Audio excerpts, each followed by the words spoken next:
Hi, my name is Paula Bullwinkel. I'm a painter. My paintings are narrative and surrealist. I grew up in Northern California in a canyon and played outside a lot in the woods with my brothers. We played war. I also played with dolls and reading lots of fairy tales. My mom was an artist, and she would take us off into the city to see art museums and art shows. And I basically see the world the same way now as I did as a kid, except it's less fun as an adult, I'd say. I always thought that other paths or realities were possible as a kid, and that comes out in my artwork now as showing doppelgangers or doubles and the existence of multiverses.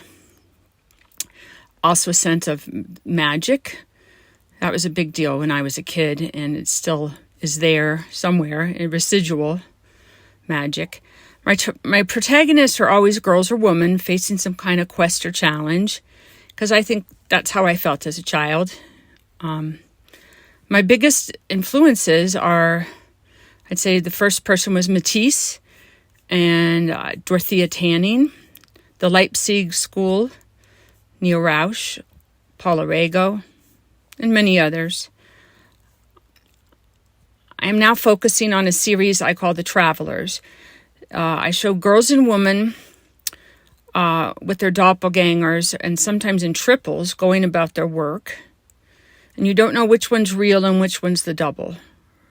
There's symmetry, but there's asymmetry too. But very important with them is their adventure involves closely their animal spirits who are part of them. My biggest challenge being an artist is finding ways to get my work out into the world. I live in a smallish town in the mountains in Central Oregon, over 3 hours from the nearest city, Portland. So the internet helps, of course. If I could give advice to my younger self, I'd tell her to believe in her talent truly and not settle or give up ever.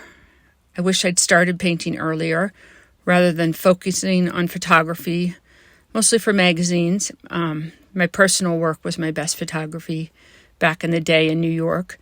Painting is much more interesting to me, though, but often incorporates my photography from the past or is inspired by. As far as unconventional mediums or techniques, as an art teacher, when I used to be an art teacher for kids, I did some unconventional art lessons I had read about. And one was you tape your paper to the underside of a table and then make your drawing or painting by laying under it.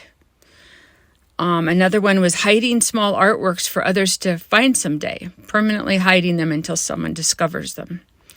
And a third was building a sculpture out of old boxes and paint and whatever else. And then you tuck messages inside, personal messages, and then you destroy it by burning or stomping on it. The kids loved all these lessons, and it helped me seeing them become so free from convention. When I paint, I like podcasts, such as This American Life, Throughline, Fresh Air, Smartless. And then after a while, I'll listen to music, all kinds of music. The best reaction someone has had to my artwork is gasping and tears pooling in the corner of her eyes. I hope people will take away from my artwork stimulation of some kind, a reaction. Puzzling would be good. Also recognition would be great too.